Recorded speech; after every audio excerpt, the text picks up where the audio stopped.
The 2023 fall anime season is officially here. And while I was not planning on doing a seasonal anime video, you may have noticed that I have been doing a ton of fall anime review shorts. And I naively thought, oh, at this point I must have seen most of the fall anime airing, alright?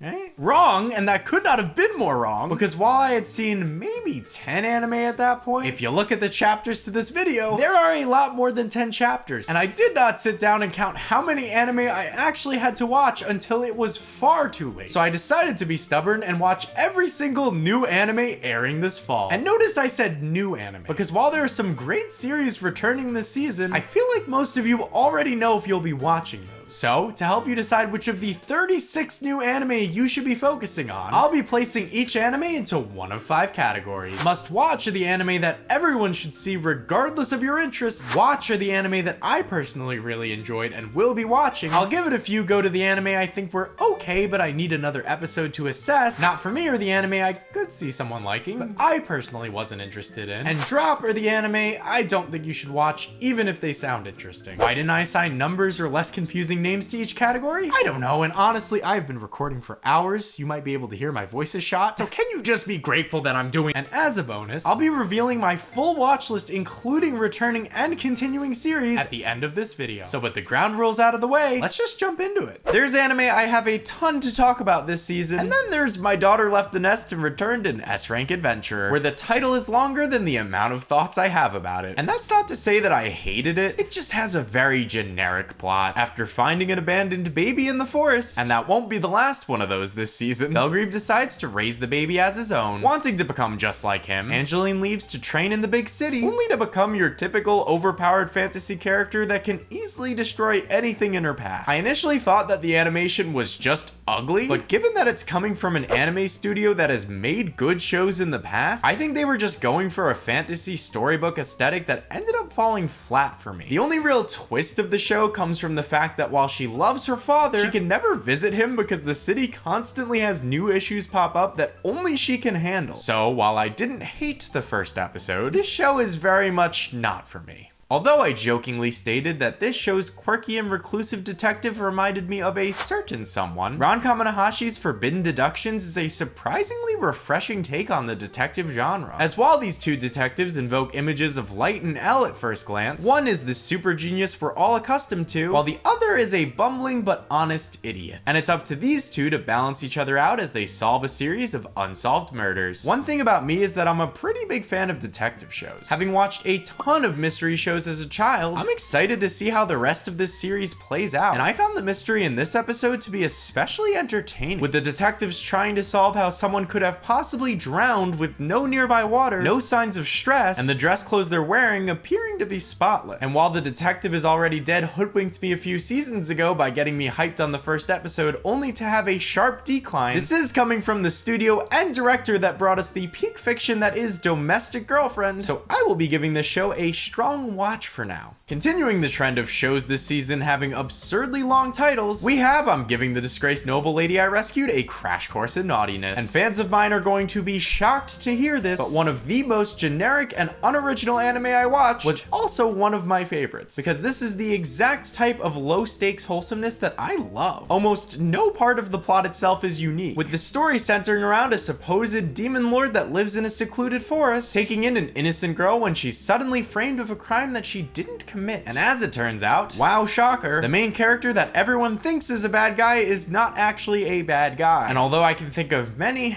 series that do this exact same trope, this one just hits different. I don't know. My favorite joke from the first episode comes when he tells her not to bother him for the afternoon and to do whatever she wants, and having no idea what hobbies are or what she could actually do, she voluntarily decides to count the number of wood grains on the floor. It's a silly little series, and it will be getting a watch from me. Speaking of lighthearted fun anime, let's talk about the Kingdoms of Ruin. This series takes place in a world where magic has been made obsolete by technology, and while witches were once the friends of humanity, they are now hunted and feared for their powers. One such witch is Chloe, who has a rather gory demise. But like, how are you gonna put a firing squad on her in front of a massive crowd? The soldiers were facing the crowd when they did that. So if you're really trying to make the world a safer place by getting rid of witches, that just seems irresponsible. And even if you hypothetically say they were shooting the other way, which they clearly weren't, they would be shooting directly at the Emperor and his palace. But regardless of the small governmental oversight, this first episode was extremely successful in setting the tone for the rest of the series, and they managed to cover a lot of ground in 23 minutes, quickly building rapport between the witch Chloe and her human apprentice, so that when she's ultimately captured and slaughtered, his revenge tour feels that much more impactful. Judging by the amount of near nudity and gore in the first episode alone, this will definitely be a dark and edgy anime. So while that makes me a little bit skeptical, as overly gory anime can tend to fizzle out as the episodes go on, I will be giving this series a few more episodes at the very least. Given that I was unfamiliar with the manga, I couldn't really tell if I was supposed to be amused or creeped out by Migi Dali, an anime that's first episode seems a bit tonally confused, because while Hitori seems like the perfect child, he's hiding a dark secret. He's actually a twin, with him and his brother being determined to act as one perfect child for the elderly couple that adopts them. And while the music and facial expressions would lead you to believe that this is meant to be a horror series, the way that it's animated and the actual situations the twins partake in are inherently very goofy. Adding to my confusion was the fact that my anime list originally didn't have it listed as a comedy, but they've now added it, which makes a lot more sense. And having later realized that this story comes from the creator of Haven't You Heard I'm Sakamoto, which is almost entirely a comedy, yeah, this is definitely meant to be a comedic show with dark concepts. So despite my initial confusion, the anime still has a pretty cool concept at its core, and with most of its mystery elements still waiting to be unraveled, I'll be giving this anime a few more episodes. If you're anything like me and enjoy some of the more chill romance anime, I'm in Love with the Villainess will be right up your alley. And although the story sounds generic at first, it has a pretty fun twist. Ray's dreams come true when she's suddenly reincarnated into her favorite video game. But rather than follow the game's plot of romancing the male lead, she prefers the cold Claire Francois, who's meant to be the game's main villain. And while at its surface, the show falls into many of your typical anime tropes, with a foreign blonde tsundere, a masochist main character, and the entire video game theme not feeling entirely original, I still think there's enough here to keep it engaging. It's also always nice to see Yuri get some representation, and after multiple seasons with no girls love anime, we now have one with multiple. Overall, the first episode was just cute enough for me to say that this show is a watch. I'll go a bit easy on the people trying to defend a girl and her guard dog, because I get that a lot of them are children that don't understand the power dynamics of grooming, but there is absolutely no denying that, purposeful or not, that is what is occurring in this anime. After the death of her parents, Isaku is taken in by her Yakuza grandfather and put under the care of his loyal servant Keiya, who promises to fill the role of her father, brother, mother, and family. And what he seemed to have forgot to mention there was the word boyfriend, because once she enters high school, it seems that the 26-year-old would like to fulfill that role as well. And before fans of the series refute this and say, no, he's just being an overprotective guardian. It's her that has those feelings first. He just slowly gives in. Just because she's in love with him does not make it okay. And just because she makes the advances first does not make it okay. We are talking about a main character that doesn't know how to make friends once she gets to high school because she's so sheltered that she doesn't have friends. And her loyal guardian, on the other hand, is a total psycho. He takes a gun out and starts shooting at his coworkers simply because she exchanged contact information with another boy that day. And sure, he ended up being right about that one specific guy, but that still does not justify his behavior towards every single boy that tries to say something to her. And to those of you saying that he's still just acting like a guardian, would an overprotective guardian do this? Or this? Or this? You cannot tell me that there isn't an incredibly weird romantic tension here. And I get that fictional shows should have creative liberty when discussing taboo topics, but the way that this anime romanticizes a very problematic relationship is not great. And I will stop my argument here because this is a show I will very likely be returning to soon, but this anime is a drop.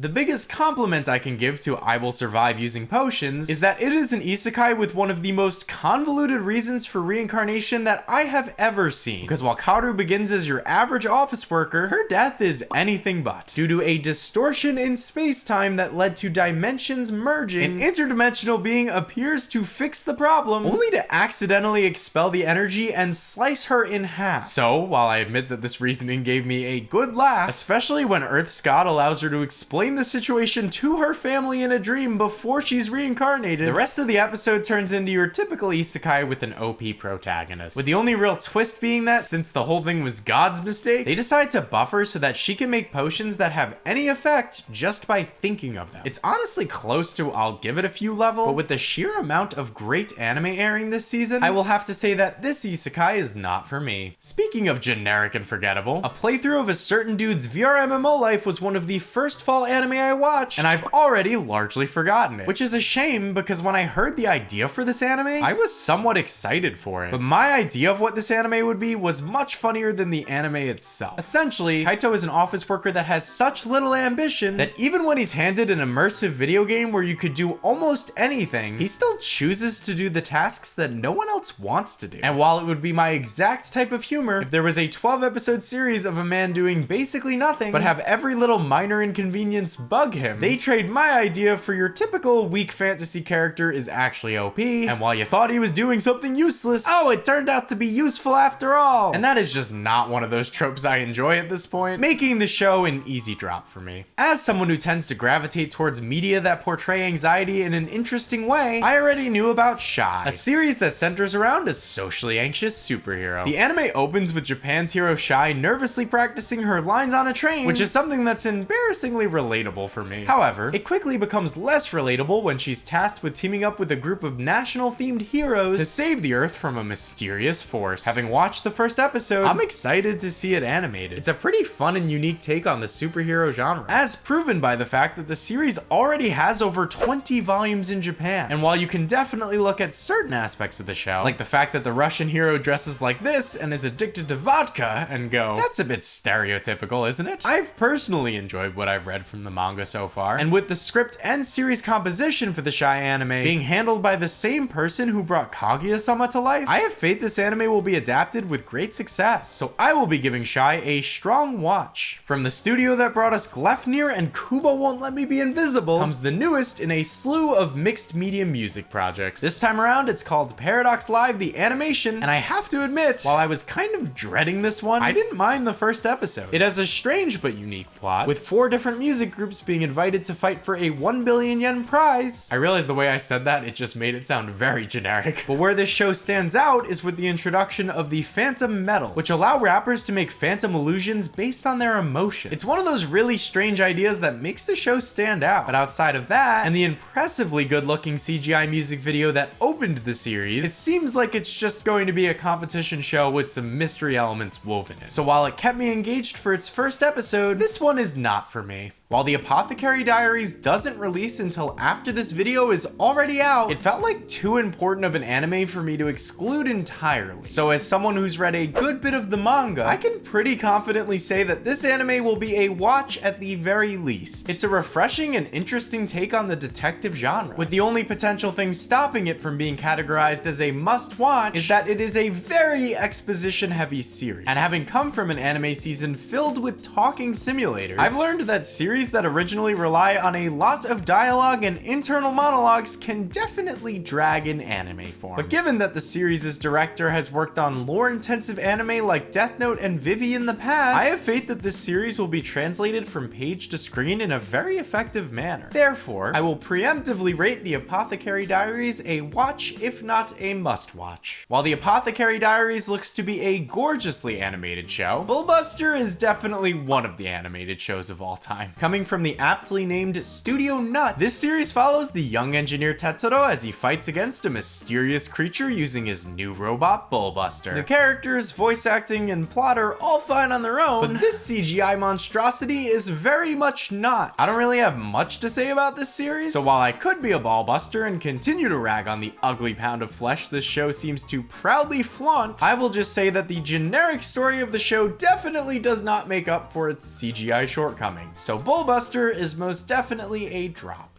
Beserk of Gluttony is one of multiple fantasy anime to have surprised me this season. Cursed with the skill Gluttony, Fate is cast away by society as a worthless servant. But when he stops a thief from escaping at the castle's entrance, his seemingly useless skill suddenly activates, causing him to absorb their strength and skills. And after putting his new powers to the test on some goblins, he suddenly finds his once insatiable stomach to be fully satisfied. And while this is another fantasy anime where the overpowered main character levels up as if he is in a video game, there was more than enough drama, action, and mystery within the first episode alone to make me crave more. Therefore, I will be giving this show a few more episodes. Do you like anime with beautiful girls? Well, how about an anime about a girl who draws beautiful girls? Silver is a studio that has only ever animated We Never Learn, literal porn. And now, 16-bit sensation, Another Layer. An anime about an illustrator who longs for the golden age of B-shoujo video games, only to be magically sent back to 1992.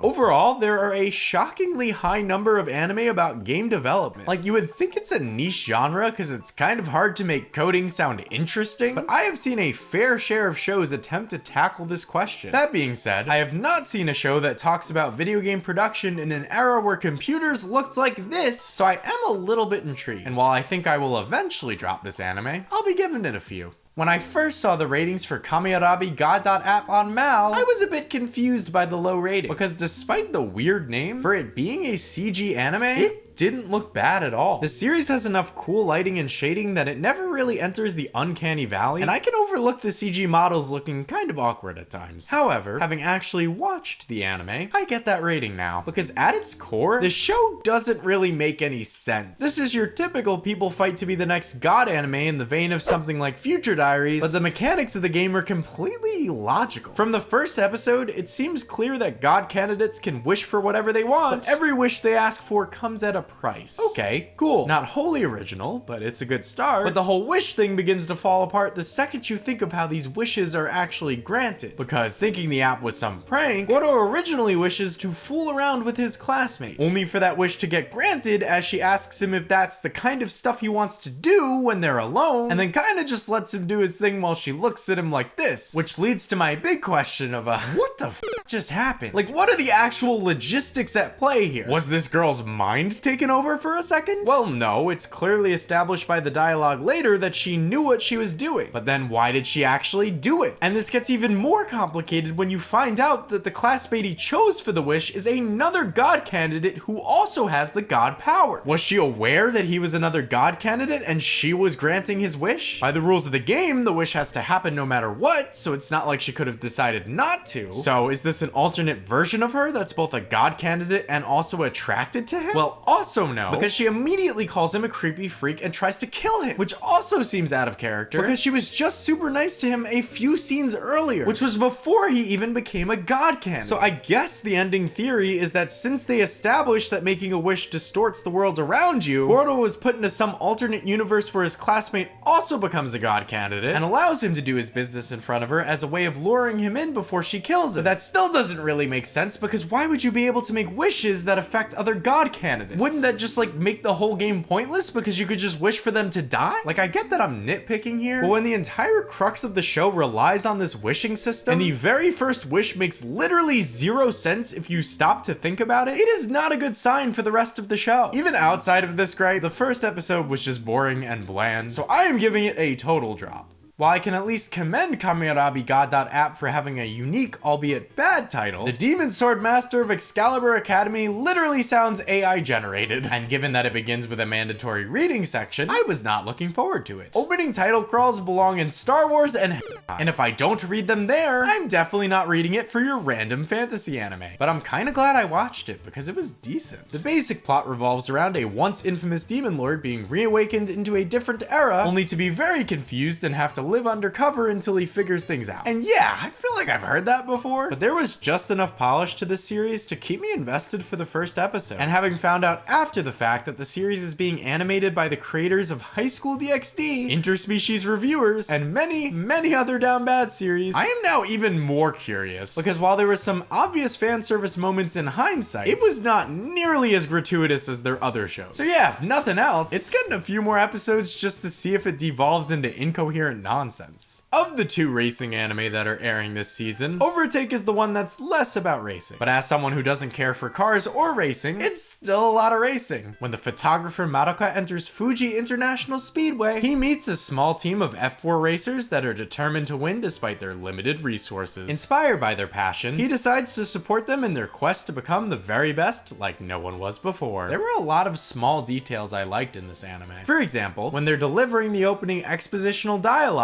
Madoka gets whipped cream on his face, and in the next shot, you can clearly see his coworker motioning him to wipe it, all while they don't even mention it and continue to talk about the upcoming race. And I'm not sure if a detail like that was also in the manga, but small moments like that show a level of care towards the project and an attention to detail. Nevertheless, while it was a series with a lot of heart and intriguing characters, given the sheer amount of fantastic anime airing this season, I'll have to say this one's not for me. If I thought Overtake had a lot of racing jargon, oh boy was I not prepared for MF Ghost, a series from the creator of Initial D. When I wrote a short about this series' plot, I used the term traditional internal combustion engine, and I still really don't know what that means. Granted, I know that I'm probably less informed on cars than most people, but still. MF Ghost centers around the 19-year-old racer Kanata, who travels to Japan to compete in the MFG circuit while trying to find his missing father. And he also trains with this guy, who happens to have a crush on the racing girl? What do you call the girls on the starting lineup of a raceway? It's like those card girls for boxing, but for racing. 12 seconds later. Grid girl? That's the term? Regardless, I'm getting sidetracked. His mentor is obsessed with the grid girl, who just so happens to be the girl that Kanata is staying with. Now, I'm not sure how old that girl is, but I'm pretty sure the answer is not old enough for him. While I do enjoy the sloppy romance plots that are already surfacing in the show's first episode, I recognize that I am not this show's target audience, so I will say that it is not for me. Pivoting to a show that is much more of my style, the Yuzuki family's 4 sons is a wholesome slice of life that centers around 4 brothers who support each other following their parents' death. But while I do think that I'll enjoy this anime overall, I will admit that I predicted the entire plot of the first episode within the first 5 minutes. Because when the youngest son Gakuto stops during the walk to school to look at the bulletin board, only to keep quiet when his brother asked what was wrong, I immediately just knew he was looking at a fireworks festival poster, but didn't want to admit he wanted to go as to not be a burden. And I won't spoil the second twist of the episode, but yes, I did also see that one coming. I'm not sure if me recognizing these beats before they even occur is because the show's generic, or just because I've seen far too many slice of life anime. So I will be giving this show a few more episodes to decide that. Despite it being in the latter half of shows I watch, I had to rewatch Shangri-La Frontier just so I could talk about it here. That is not a good sign for how much I liked it. Rakuto is a dude that likes beating bad games, but when he's introduced to a new expansive fantasy game, he has to use his bad gaming skills to beat an actually good game. There's also a comedically anxious and stupid love interest, and a lot of talk of gamer terms. So you know, if you don't know terms like bug and hitbox, you can learn about them here. Or if you're like the millions of people in the demographic of this show that do know those terms, you could go, hey, he said a word I know. But other than that, I didn't really see much appeal in this series. That being said, it has a shockingly high rating on my anime list. So maybe the series gets better as the game is introduced more. It's definitely possible this take ages like milk, but I am giving it a not for me. Even as someone who loves the mundane, boring slice of life anime, the response to the family circumstances of the Irregular witch was a bit baffling to me. Because despite the mixed reviews overall, my YouTube comment section seems to be talking about it in a overwhelmingly positive light, with it being one of my most successful shorts. The story centers around a 223-year-old witch who decides to raise an abandoned baby in the forest. Told you that one was coming back. Only for that baby to grow into a 16-year-old that seems like she would be the mom. I'm getting mixed messages as to where this series even originated, with a lot of people saying that this series originated from a YouTuber. But looking at the creator's Twitter, I couldn't find any evidence of that. And if I'm being honest, I wasn't really into this one. The animation looked cheap to me, with the jokes feeling even cheaper. Haha, the 223-year-old looks like a child, but she's really wise. Haha, the daughter that looks like the mom, but she's really innocent and naive. I know I'm definitely being hypocritical here, given that I tend to enjoy the generic slice of life shows, even if they are derivative, but something about the humor of this one just really rubbed me the wrong way. Given the positive reception I've seen overall, I'll give this one a not for me and call it a day. I was very close to not including this anime because there was a 1-hour special created in 1999, meaning that Firefighter, Daigo, Rescuer, and Orange could technically be considered as a returning series. That being said, that felt a little bit unfair, so I decided to watch it. And it was good. It's cool that they're making more anime based on realistic jobs and worlds. And while I'm not an expert on fire safety, it seems like most of the aspects of this show were grounded and plausible. The series centers around 3 main firefighters who, despite having different skills and motivations, all want to join the elite rescue group known as Orange. And while this show didn't really interest me, I could absolutely see someone watching this and being inspired to become a firefighter, which is really cool. Personally, this is going into the not for me category, but if you're at all interested in firefighters, the first episode was pretty good. What is there to even say about Frieren that hasn't already been said? It is a beautiful story about family, grief, and coming to terms with mortality, all from the point of view of a fantasy elf that will outlive her team by hundreds of years, despite the central plot involving a priest, mage, warrior, and hero. Some of the most stereotypical concepts in all of anime. This is such a refreshing and unique experience that I don't even want to spoil any of it for you. Given that the first 4 episodes were originally a movie and have been released all at once on Crunchyroll, I feel very confident in rating this show a must-watch. No matter where you are in life or what shows you typically enjoy, I think this is an anime where everyone who watches it will be able to take something unique from it. So while you may be surprised that my section on this anime is shorter than a lot of the other series, it's because there's only so many ways I can say that this show is a must-watch. Sounds like My First Girlfriend is a Gal. This sounds hella like My First Girlfriend is a Gal. This is just a copy of My First Girlfriend is a Gal.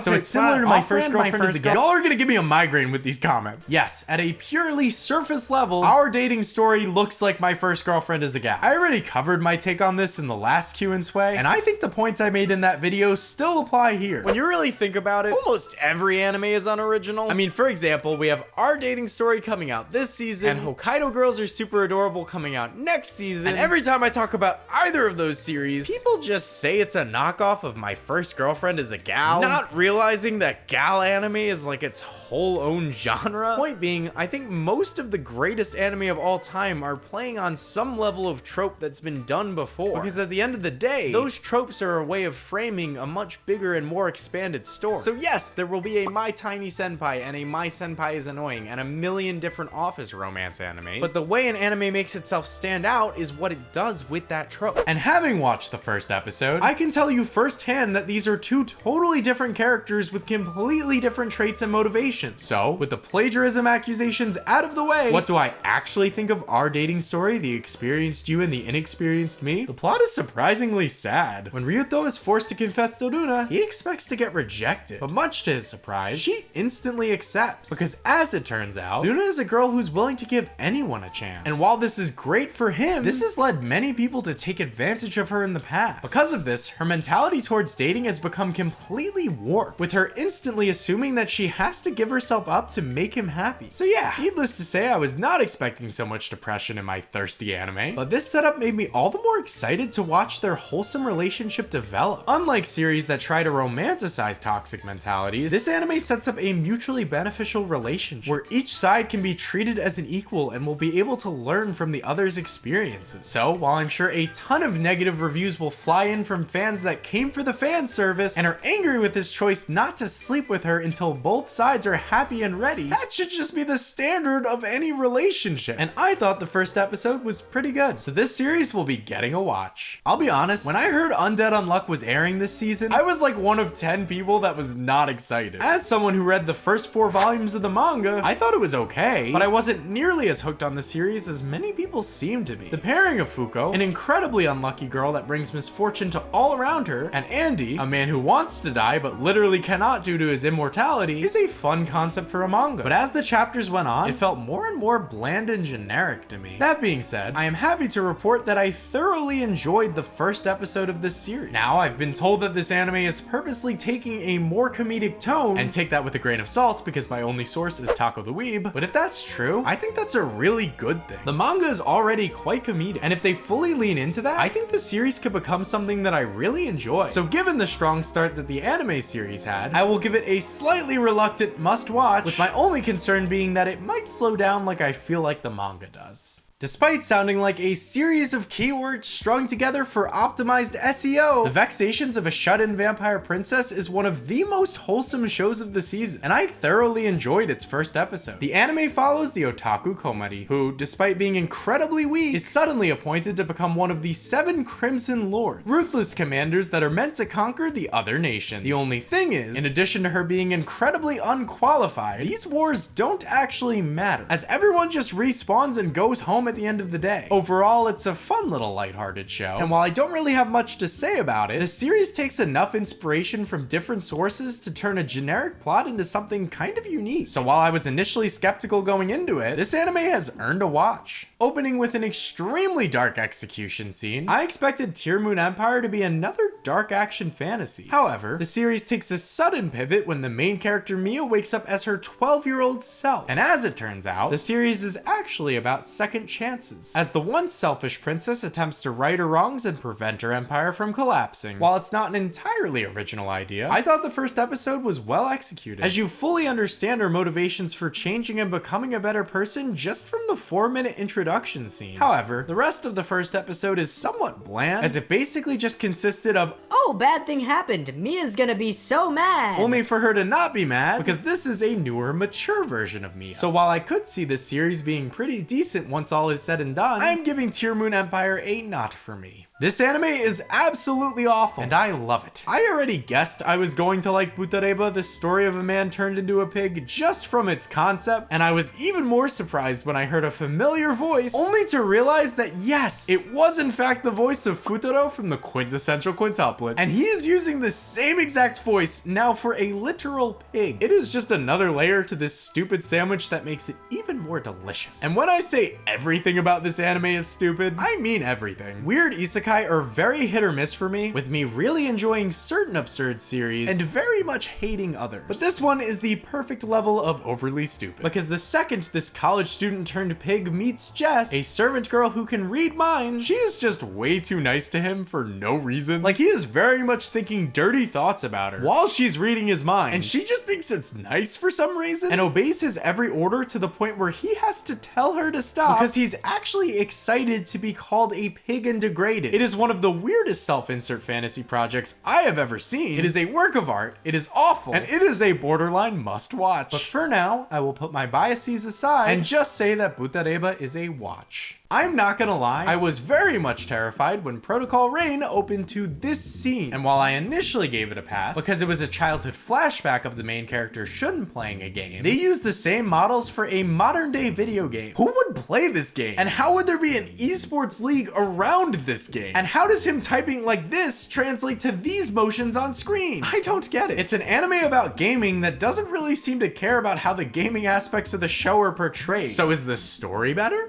Not really. Protocol Rain attempts to be about esports and how cool gaming is, except for the fact that the main character Shun can no longer game because his father and sister got into an accident, and I have no idea how that's related to gaming. They haven't explained it yet. But even though he quits playing video games and can't stand the sight of them, he chooses to work at a gaming cafe, where his senpai at work tells people not to ask him to play games, because you know, he can't. However, all of a sudden her dad, who runs the cafe and has an esports team, suddenly has 2 of his team members quit, causing him to ask Shun to play games anyway. And then all of a sudden, Shun can play games again. Can you tell I didn't really like this anime? So unfortunately, while I think it's cool to see anime branching deep into a modern concept like esports, the execution of this anime makes it a drop. In desperate need of a palate cleanser after watching much of this season's trash, I was delighted to stumble upon my new boss's Goofy. It is no secret that I love office romance anime, but even as someone who's biased towards that niche, I still think this anime stands out. Having come from an abusive job, Momose is desperate to make a good first impression with his new boss, only to get a stomachache. But when his new boss tries to help him by giving him period cramp medicine, he discovers that not only is his new boss incredibly kind, but he's also kinda stupid. Having seen far too many anime in this exact genre, it's not often that a series gets a genuine laugh out of me. That being said, I'm happy to report that this anime made me laugh multiple times, with my only hope being that this series continues its momentum for the rest of the anime. This anime is a very strong watch. Speaking of dumb fun, I'm not sure you can get more dumb than the 100 girlfriends who really love you. And I mean that in the kindest way possible. Everything about this show is absolutely ridiculous. From the plot to the overly cheesy music pumped throughout the series, nothing about this should be taken seriously. After being rejected for the 100th time, Rentaro prays to God that he'll finally get a girlfriend, only for God to appear in front of him with some interesting news. Because while he will find his soulmate, God made a little accounting error, causing him to have 100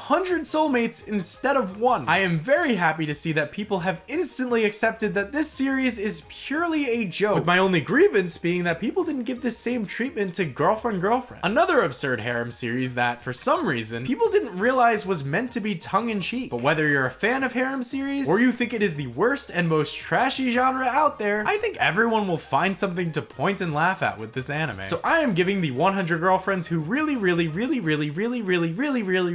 an absolute must watch. I'm not gonna sugarcoat it. The opening for Under Ninja was bad. It was probably one of the worst couple of minutes of any anime I have watched. And I knew I was in trouble the second the anime opened with some good old Japanese voice actors playing American soldiers. And they're doing their best. I'm not gonna make fun of it, but I always find it extremely jarring to hear broken yet somehow stereotypical English lines being delivered in a heavy accent. Rock and roll! It's understandable as to why they have to do this, but almost every time an English speaker is written in anime, he's written as a gun-wielding patriotic frat boy. What the hell is this? Other than the bad English writing, the rest of it was okay. It's supposed to be about a modern-day ninja that assassinates people, which is a relatively cool concept in theory. Overall though, this anime is most definitely not for me. While I almost threw my laptop out the window when discovering Ragna Crimson's first episode was 47 minutes long, it ended up being pretty great. The episode almost serves as a prologue to the series, with the main character Ragna going through a full development arc throughout the episode. Essentially, Ragna is a weak outcast who is saved by the dragon hunter prodigy Leo, but when he starts seeing premonitions of her imminent death, he works to stop it at all costs. Now that is heavily boiling down what is a very intriguing and engaging first episode, but I'm being purposely vague as to not spoil things for you, because even if the rest of the series becomes a generic fantasy action anime, I think this first episode stands on its own as a great little special. I will say, I did try to watch the second episode and was noticeably less invested, but that was also after watching an episode of almost every other anime in this video. So I'm not really sure if that was because it was less engaging or because I had just seen too many fantasy anime. But at the very least, Ragna Crimson will get a few more episodes. Being based on a manhwa this time, A Returner's Magic Should Be Special is a fantasy anime where, right before being blown up by a dragon, Armin suddenly finds himself back at school with a second chance at life. And while this series has pretty good reviews overall, this is the exact type of fantasy anime that I'm not a huge fan of. It's a lot of talking and lore, not a lot of comedy, and a rather generic seeming plot. That being said, I am super happy to see a webcomic getting some love, and I'm sure there will be plenty of fans that are super excited to see this as an anime. So while it's not for me, it's a beautiful anime that I'm sure a lot of people will be enjoying this season. Shockingly, this season had 2 different anime that opened in English. This time around, it was in song form, with main character Kaito singing Sweet Home Sweet Chariot. The English was also perfectly fine this time. It just threw me off that it happened a second time. Kawagoe Boys Sing is about boys who sing. Can you tell this is one of the last reviews I'm writing? And when a former orchestra conductor is tasked with raising a top choir from scratch, he's forced to gather a bunch of amateurs to join the club. Which, isn't this the plot to Glee? Like, I have not seen Glee, and let's be honest, if you're watching my video, you probably haven't seen Glee either, but I'm pretty sure that's the early plot to the show. Regardless, this anime was fine. Kaito's voice actor had an especially good singing voice, to the point where it actually made the autotune needed for some of his companions stand out more. Otherwise, it seemed like a cute enough music anime. Definitely not for me, but check it out if that type of stuff interests you. After having gone through 35 other anime, Stardust Telepath was a wonderful way to end my fall anime journey. Despite standing out when compared to the character design of the rest of her classmates, Umika is a normal Earthling. But when she's unable to talk to her classmates due to her anxiety, she wishes on a shooting star hoping to meet an alien, only for one to actually appear the next day. And while everyone assumes that she's joking, Yu actually is an alien, I think. She can use this forehead telepathy thing that I don't think can be explained if she was just a confused human. human. Regardless, this is an incredibly cute and wholesome Yuri anime, with you promising to help her achieve her goal of going to space while helping her overcome her anxiety and form a friend group in the process. I thoroughly enjoyed this one, and it will definitely be getting a watch. And with that, I have covered every single anime that will be airing this season. If you ever want me to do another one of these, definitely subscribe to let me and YouTube know, because I will probably never do another one of these again unless this video does well. They're a lot of work. But as promised, here is my final fall 2023 watch list. I will be watching Ron Kamonohashi's Forbidden Deductions. I'm giving the disgraced noble lady I rescued a crash course in naughtiness. I'm in love with the Villainess, the Apothecary Diaries, Shy, Frieren, Our Dating Story, the Vexations of the Shut-In Vampire, Butareba, My New Boss is Goofy, Stardust Telepath, Jujutsu Kaisen, and Girlfriend Season 2, a definite watch. And I'll be watching at least one more episode of The Kingdoms of Ruin, Migi Dali, Beserk of Gluttony, 16-Bit Sensation, The Demon Sword Master of Excalibur Academy, the Yuzuki family's 4 sons, Ragna Crimson, and Goblin Slayer Season 2. That is significantly more anime than I normally watch in a season, but I also don't normally try every single anime. If you want to see a more plot-driven overview of any of these shows, I will link to a playlist of my fall anime shorts. There's already quite a few of them, but I will be releasing 2 a day until every single fall anime is covered. But for now, I have a ton of editing to do if I want this done anytime soon, so I will see you guys in the next video, where hopefully my voice comes back.